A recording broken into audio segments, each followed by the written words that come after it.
नमस्कार, मी स्नेहा. साम संजीवनी या आरोग्य विशेष कार्यक्रमात तुम्हा सगळ्यांचं स्वागत.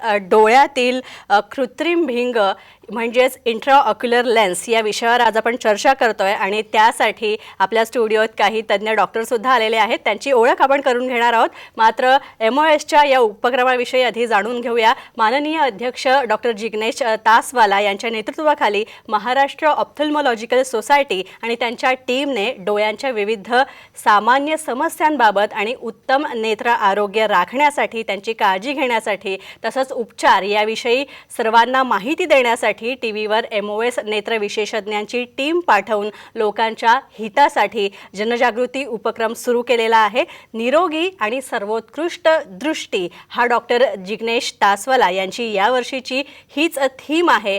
आपला नैसर्गिक लेन्स ज्यावेळी उतारवयात पांढरे होतात किंवा त्यांना काही इजा पोहोचते, त्यांचा कार्यप्रणाली तितकी व्यवस्थित होत नाही, त्यालाच आपण मोतीबिंदू असं म्हणतो. आणि मोतीबिंदूच्या शस्त्रक्रियेमध्ये आपण कृत्रिम भिंग बसवतो. यालाच इंट्राऑक्युलर लेन्स किंवा IOL असं म्हणतात. हे लेन्सेस चे किती प्रकार आहेत आणि त्याने काय फरक पडतो, तसंच त्यांचे फायदे काय आहेत, तोटे काय आहेत, हे आज आपण जाणून घेणार आहोत. आणि MOS नेत्रतज्ञ त्यासाठी आपल्याबरोबर आहेत. आपल्या स्टुडिओत आहेत डॉक्टर प्रकाश मराठे. सर, तुमचं स्वागत. नमस्कार. डॉक्टर प्रकाश मराठे हे अखिल भारतीय नेत्र संघटनेचे कार्यकारिणीचे सदस्य आहेत. तसंच महाराष्ट्र ऑप्थल्मॉलॉजिकल सोसायटीचे ते माजी अध्यक्ष सुद्धा आहेत.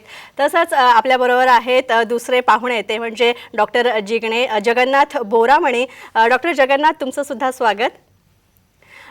डॉक्टर जगन्नाथ हे विविध प्रादेशिक, राष्ट्रीय तसंच आंतरराष्ट्रीय परिषदांमध्ये शस्त्रक्रियेची तसंच प्रात्यक्षिक वेगवेगळ्या प्रकारची आणि त्यांनी व्याख्यानंसुद्धा नेत्रांशी संबंधित वेगवेगळ्या मुद्द्यांवर दिलेली आहेत. वेगवेगळे विषय त्यांनी डोळ्यांसंबंधीचे हाताळलेले आहेत. तर प्रशिक्षण शिबिरंसुद्धा ते घेतात. विविध शास्त्रीय जर्नल्स आणि पाठ्यपुस्तकांमध्ये त्यांचे लेख जे आहेत ते आपण वाचू शकतो. असे अनेक लेख त्यांचे प्रसिद्ध झालेले आहेत. तसंच आपल्याबरोबर आहेत डॉक्टर विवेक कोठावदे. डॉक्टर विवेक कोठावदे हे नाशिक नेत्रतज्ञ संघटनेचे अध्यक्ष आहेत. महाराष्ट्र राज्य नेत्रतज्ञ परिषदेत 2 वेळा त्यांनी प्रबंधसुद्धा सादर केलेले आहेत. चला तर मग आपण चर्चेला सुरुवात करूया. तुम्हा तिघांचंही पुन्हा एकदा स्वागत. खरं तर डॉक्टर प्रकाश मराठे, तुम्हाला पहिला प्रश्न विचारते, तो म्हणजे IOL किंवा इंट्राऑक्युलर लेन्स, कृत्रिम भिंग जे डोळ्यात बसवतात, ते म्हणजे नक्की काय आणि त्याचे प्रकार काय असतात? काय असतं की मोतीबिंदू जेव्हा होतो उतारामध्ये, तर मोतीबिंदू काढल्यानंतर त्याची उणीव भरून काढण्यासाठी एक कृत्रिम नेत्रभिंग डोळ्यात बसवलं जातं. आता हे नेत्रभिंग बसवताना एकतर ते बाहुलीच्या अलीकडे, ज्याला आपण अँटिरियर चेंबर लेन्स म्हणतो, किंवा बाहुलीच्या पलीकडे मागे, ज्याला आपण पोस्टिरियर चेंबर लेन्स म्हणतो. अँटिरियर चेंबर लेन्स फारशी बसवली जात नाही. तिसरा प्रकार म्हणजे ज्या वेळेला तिला सपोर्ट नसतो पोस्टिरियर चेंबर लेन्सला, त्यावेळेला स्क्लेरल फिक्सेटेड अशी एक लेन्स आपण बसवू शकतो. त्याचप्रमाणे आयरिस क्लॉ नावाची एक लेन्स असते. आणि या अशा लेन्सेस असताना आपण समजा ॲस्टिग्मॅटिझम किंवा सिलेंड्रिकल नंबर पेशंटला असेल तर त्याला टोरिक लेन्स बसवली जाते. त्याचप्रमाणे कॉन्टॅक्ट लेन्सेस असतात किंवा लॅसिकची शस्त्रक्रिया असते, ज्यांना 10 पेक्षा मोठा नंबर असतो, तिथे त्याचा उपयोग होत नाही. त्यामध्ये इम्प्लांटेबल कॉन्टॅक्ट लेन्स नैसर्गिक लेन्सच्या पुढे बसवली जाते, त्याला ICL असं म्हणतात. आणि मोतीबिंदू शस्त्रक्रियेनंतर मोठा छेद घेऊन जी कडक प्रकारातली लेन्स बसवली जाते, त्याला PMMA लेन्स असं म्हणतात. किंवा घडीची फोल्डेबल लेन्स म्हणून एक असते, ज्यावेळेला अतिशय छोटा छेद डोळ्यामध्ये घेतला जातो, त्याला फोल्डेबल लेन्स असं म्हणतात. या लेन्सेसमध्ये परत मोनोफोकल म्हणजे लांबची दृष्टी फोकस केलेली लेन्स आणि मल्टीफोकल म्हणजे ज्यामध्ये लांबची दृष्टी तद्वतच जवळची दृष्टी सुद्धा फोकस होते, त्याला आपण मल्टीफोकल लेन्स असं म्हणतो. अशा विविध प्रकारच्या लेन्सेस असतात. येणाऱ्या पुढच्या डिस्कशनमध्ये आपण त्याविषयी बोलूया. धन्यवाद. नक्कीच. यानंतर मी येते डॉक्टर जगन्नाथ बोरामणी यांच्याकडे. डॉक्टर, कृत्रिम भिंगाची किंवा इंट्राऑक्युलर लेन्सची संकल्पना जी आहे ती नक्कीच कुठल्या तरी संशोधनातून निर्माण झालेली असेल. तर ही संकल्पना नेमकी कशी निर्माण झाली की डोळ्यात आपल्याला कशा प्रकारे काचेचं भिंग बसवता येतं? याचं संशोधन म्हणजे खूप मजेशीर घटना आहे. साधारण 40-50 वर्षापूर्वी जेव्हा नॅचरल लेन्स डोळ्यामधून काढली जायची, त्यावेळेला कोणतीही कृत्रिम लेन्स ती संकल्पनाच नव्हती. त्यामुळे आपण पाहिले असेल की व्यक्तीला साधारणपणे जाड चष्मा बाहेर लावावा लागायचा. सन 1946 साली जेव्हा सर हॅरॉल्ड रिडले यांनी लंडनमध्ये शस्त्रक्रिया केली, त्यावेळी त्यांचा एक शिष्य म्हणाला की सर, आपण नॅचरल लेन्स काढतोय तर कृत्रिम लेन्स बसवून टाका. अतिशय गमतीने तो म्हणाला होता. पण ही कल्पना डॉक्टर हॅरॉल्ड रिडले यांच्या मनामध्ये रुजली. त्यानंतर त्यांनी संशोधन करून साधारण 3 वर्षात नवीन पहिली इंट्राऑक्युलर लेन्स निर्माण केली आणि ती डोळ्यामध्ये बसवली. त्यानंतर आज तागायत इंट्राऑक्युलर लेन्समध्ये खूप प्रगती होऊन इंट्राऑक्युलर लेन्सेसच्या भरपूर पिढ्या आत्तापर्यंत आलेल्या आहेत आणि आपण त्याचे फायदे घेतो आहोत. नक्कीच. यानंतर मी जाणार आहेत आमच्याबरोबर जोडले गेलेले डॉक्टर विवेक कोठावदे. डॉक्टर विवेक, खरं तर या लेन्सेसचे जे प्रकार आहेत त्यातही मोनोफोकल, बायफोकल, मल्टीफोकल असे वेगवेगळे प्रकार असतात. तर या लेन्समध्ये किंवा या भिंगांच्या प्रकारामध्ये नेमके काय फरक आहेत? श्रोतेहो नमस्कार. मोनोफोकल लेन्स म्हणजे एक म्हणजे पेशंटला कुठल्या तरी एक दृष्टी चांगली असते, एकतर दूरची किंवा जवळची. शक्यतो आम्ही ऑपरेशनच्या आधी ज्यावेळेस सोनोग्राफी करून लेन्सचा नंबर ठरवतो त्यावेळी तो असा ऍडजस्ट करतो की पेशंटला दूरचं क्लिअर दिसतं आणि जवळचं वाचण्यासाठी पेशंटला चष्मा वापरायला लागतो. तर हे मोनोफोकल लेन्स झालं. आणि मल्टीफोकल लेन्स मध्ये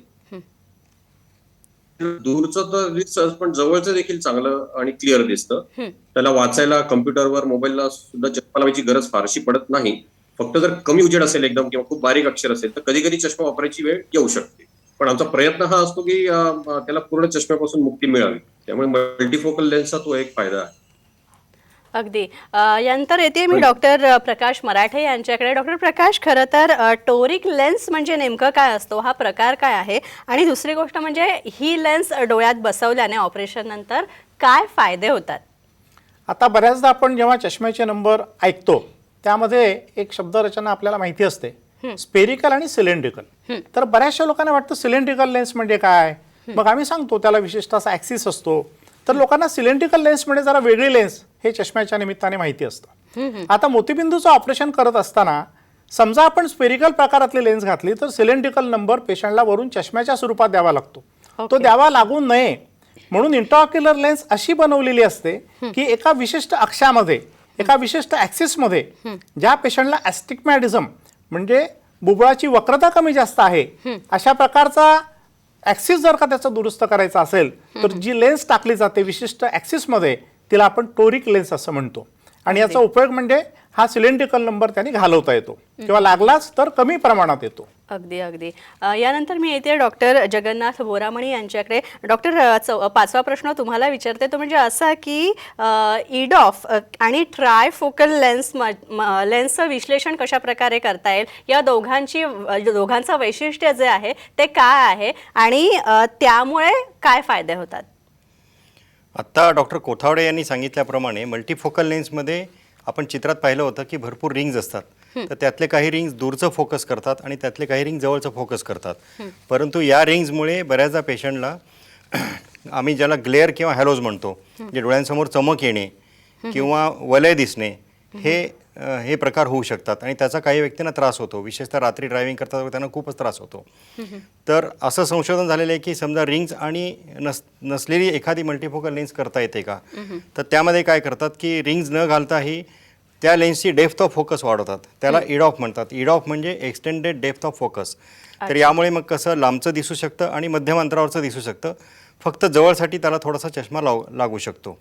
आणि दुसरी लेन्स अशी आहे की ट्रायफोकल लेन्स, कारण मल्टीफोकलमध्ये सहसा दूरचं आणि जवळचं चांगलं दिसतं. परंतु माहिती तंत्रज्ञानमध्ये जे काम करतात विशेषतः त्यांना अर्ध्या मीटरवरचं किंवा कॉम्प्युटर डिस्टन्स पण बघावा लागतो. तर त्या डिस्टन्सला थोडासा त्रास होऊ शकतो.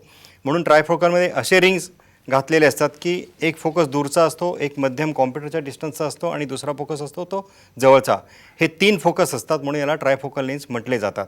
ट्रायफोकलमध्ये परत कलर्ड हॅलोज आणि रिंग्स पेशंटला दिसू शकतात. पण विशेषतः माहिती तंत्रज्ञानामध्ये जे काम करतात त्यांनाही लेन्स जास्त फायदेशीर ठरू शकेल.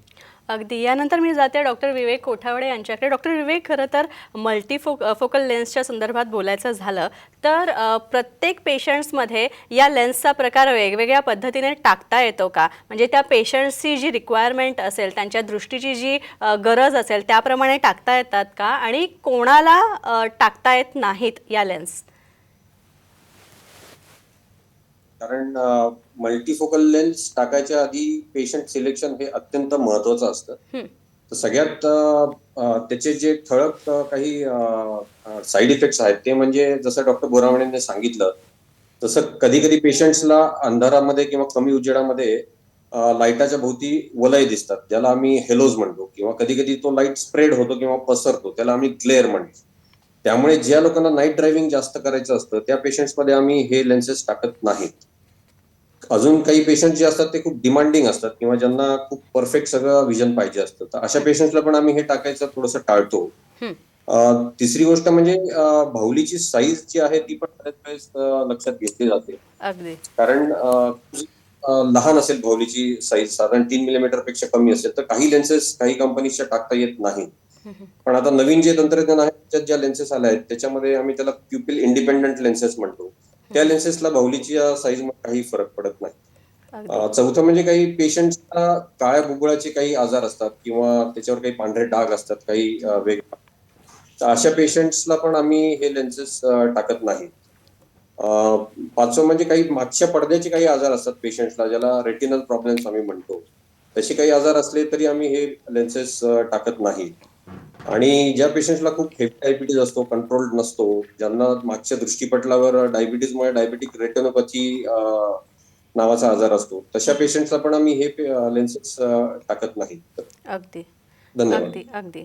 अगदी. यानंतर आणखीनही या संदर्भात कृत्रिम भिंगांसंदर्भात आपण माहिती घेणार आहोत या सगळ्या तज्ज्ञ मंडळींकडून. मात्र त्याआधी साम संजीवनीमध्ये एक छोटासा ब्रेक घेऊया.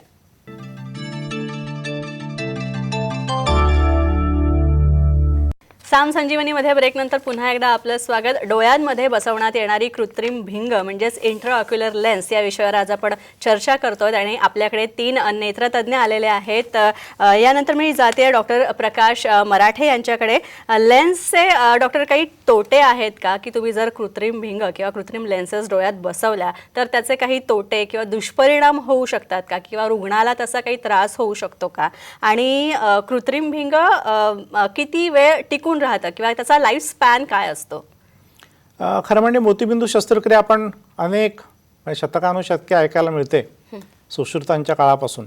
पण अलीकडे त्याचा जेव्हा लेन्सचा शोध लागला त्यानंतर सुद्धा आपण बघत आलो की लेन्स ही शरीरामध्ये आपल्या डोळ्यामध्ये अतिशय उत्कृष्टपणे फिट होते.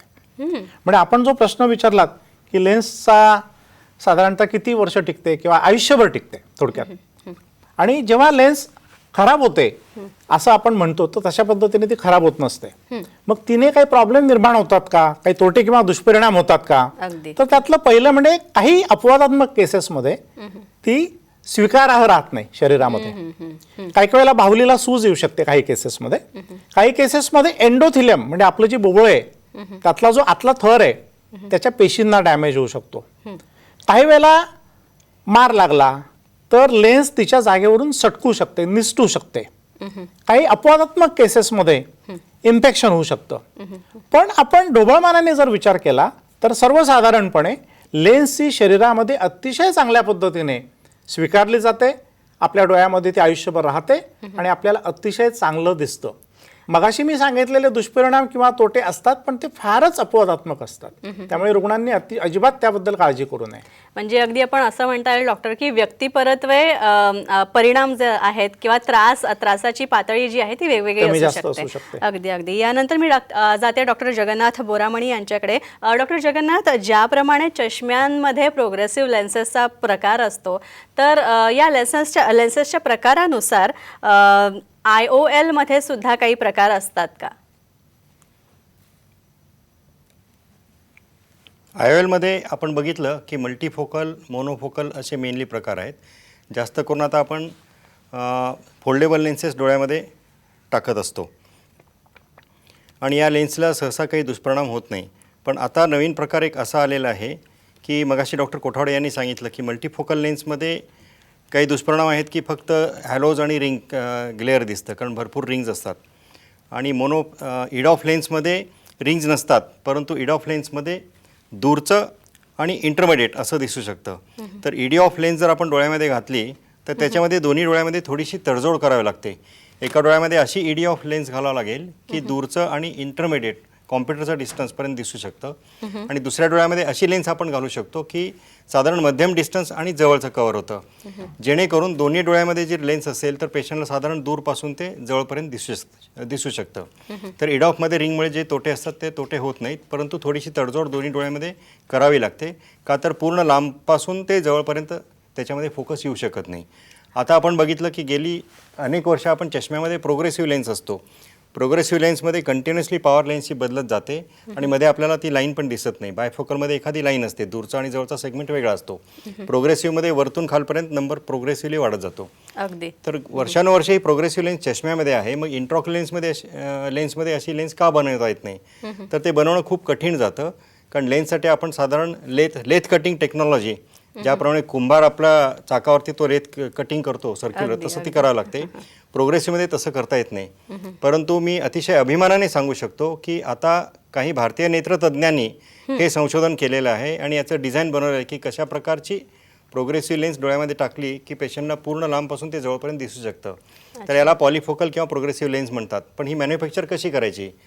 तर परत एकदा मी गर्वाने सांगू शकतो की भारतामध्ये एक कंपनी आहे की ज्यांनी ही टेक्नॉलॉजी विकसित केली, ही प्रोग्रेसिव्ह लेन्स कशी बनवायची. आणि आज तागायत ही फक्त भारतीय लेन्समध्येच उपलब्ध आहे. पण या लेन्सचा प्रचंड फायदा आहे की पेशंटला लांबचंही दिसतं, मध्यम दिसतं, जवळचं दिसतं आणि प्रोग्रेसिव्हली कंटिन्युअस लांबपर्यंत त्यांना दिसू शकतं. त्यामुळे दोन्ही डोळ्यामध्ये जी तडजोड करावी लागते ईडी ऑफमध्ये, ती पण करायची गरज नाही.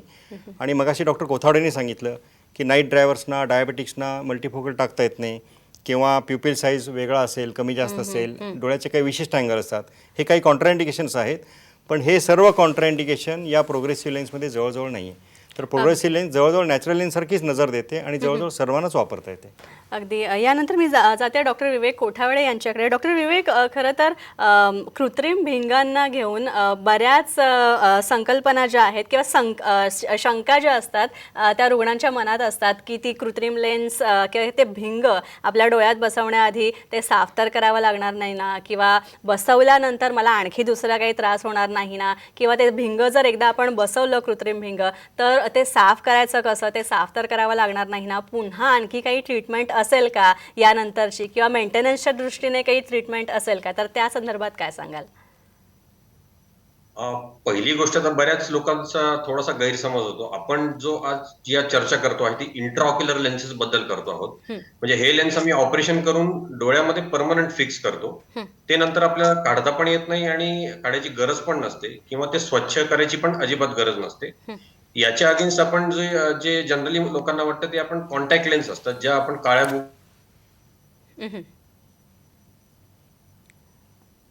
अगदी. यानंतर ॲक्च्युली खरं तर डॉक्टर कोठावडे यांचा संपर्क जो आहे तो तुटलेला आहे. मी येते डॉक्टर मराठे यांच्याकडे. डॉक्टर मराठे, खरं तर लेन्स बसवल्यानंतर सुद्धा असा एक समज आहे किंवा असंही धारणा आहे की मोतीबिंदू होऊ शकतो का, किंवा अशी शंका व्यक्त करण्यात येते बऱ्याचदा रुग्णांकडून, तर त्याबद्दल काय सांगाल? खरं म्हणजे हा प्रश्न हेच एक अर्धसत्य आहे. मोतीबिंदू काढल्यानंतर आपण लेन्स बसवतो. आपला जो प्रश्न आहे की लेन्स बसवल्यानंतर मोतीबिंदू होतो का, तर याचे मी दोन उपप्रश्न करीन. लेन्स ज्या पोस्टिरियर कॅप्सूलवर बसलेले असते ते पोस्टिरियर कॅप्सूल पारदर्शक असतं, पण काही अपवादात्मक परिस्थितीमध्ये ते पोस्टिरियर कॅप्सूल त्याची पारदर्शकता घालवतं, पांढरट होतं, आणि मग ते याग लेझरच्या साह्याने ते क्लीन करून रुग्णाला पूर्ववत दृष्टी येते. आता सामान्य नागरिक त्याला पुन्हा मोतीबिंदू झाला असं म्हणू शकतात, पण तो पुन्हा मोतीबिंदू झालेला नसतो. तर पोस्टिरियर कॅप्सूलची पारदर्शकता जाते. दुसरं असं की जी नैसर्गिक लेन्स असते, परमेश्वराने आपल्याला दिलेली लेन्स असते जन्मापासूनची, ती दुधी होते, पांढरी होते, याला आपण मोतीबिंदू म्हणतो. पण ती मोतीबिंदूचे लेन्स काढल्यानंतर जी कृत्रिम लेन्स IOL भिंग आपण जे बसवतो डॉक्टरांच्या तर्फे, ते भिंग पारदर्शक असतं. ते मात्र त्याला मोतीबिंदू होत नसतो. पण अपवादात्मक परिस्थितीत काही लेन्सेस पांढरट झाल्याचे आम्ही बघतो, आणि ही दुर्दैवी गोष्ट असते. हे सर्रासपणे होत नाही आणि नेहमी होणारा हा प्रकार नाही. अपवादात्मक परिस्थितीत ती लेन्स पांढरी होणे, पण यालाही चुकून कोणी जर मोतीबिंदू म्हणत असेल तर त्याला काही अर्थ नाही. म्हणून IOLचं ऑपरेशन झाल्यानंतर पुन्हा मोतीबिंदू होतो हे तसं अर्धसत्य आहे असं मी म्हणेन. अच्छा, डॉक्टर जगन्नाथ बोरामणी, खरं तर फेकिक इंट्राऑक्युलर लेन्स म्हणजे काय आणि त्याचे काय प्रकार आहेत? आता फेकिक इंट्राऑक्युलर लेन्स हा पण एक इंट्राऑक्युलर लेन्सचा प्रकार आहे. साधारण इंट्राऑक्युलर लेन्स आपण डोळ्यामध्ये मोतीबिंदूची शस्त्रक्रिया केल्यानंतरच टाकतो. पण फेकिक इंट्राऑक्युलर लेन्स ही मोतीबिंदूची शस्त्रक्रिया न करता डोळ्यामध्ये बसवायची लेन्स असते. तर ते आपण बघूया की आता ही लेन्स कधी बसवली जाते. जनरली फेकिक इंट्राऑक्युलर लेन्स ही तरुण व्यक्तींमध्ये बसवली जाते. आपण सर्वांनी ऐकलं असेल की चष्म्याचा नंबर काढण्यासाठी लेसिक साधारण लेझर सर्जरी केली जाते. पण ही लेझर सर्जरी डोळ्याचा वरचा जो बुबुळाचा भाग असतो, जो ट्रान्सपरंट भाग असतो, त्याच्यामध्ये त्याचं शेपिंग दिलं असतं. चष्म्याला ज्याप्रमाणे ग्राइंडिंग करून शेप दिलेला असतो, मग प्लस किंवा मायनस नंबर दिलेला असतो, तसंच बुबुळामध्ये लेझरच्या सहाय्याने ग्राइंडिंग करून हा नंबर दिला जातो. त्याला आपण लेसिक शस्त्रक्रिया म्हणतो. परंतु लेसिक शस्त्रक्रियेमध्ये बुबुळ थोड्या प्रमाणात का होईना थोडंसं पातळ होऊ शकतं आणि वीक पण होऊ शकतं. मग आता बुबुळ पातळ न करता दुसरा असं काही आणि किंवा कॉन्टॅक्ट लेन्स ज्यांना नको असेल किंवा स्पेक्टॅकल पण नको असेल, चष्मा नको असेल, त्यांना काही करता येईल का? तर त्यासाठी आता नवीन प्रकार आला आहे की ज्याला आपण फेकिक इंट्रॉक्युलर लेन्स म्हणतो. फेकिकचा अर्थ असा की डोळ्यामध्ये आपली नॅचरल लेन्स असतानाही आणखीन एक लेन्स बसवायची. आता ही लेन्स बसवायला अतिशय कमी जागा असते डोळ्यामध्ये, म्हणून नॅचरल लेन्सच्या समोर थोड्याशा अंतराने एक अतिशय पातळ प्रकारची लेन्स जोडली जाते. इंट्रॉक्युलर लेन्ससाठी मोतीबिंदूमध्ये ज्या तपासण्या करतात त्या सोडून या प्रकारामध्ये थोड्याशा वेगळ्या तपासण्या कराव्या लागतात.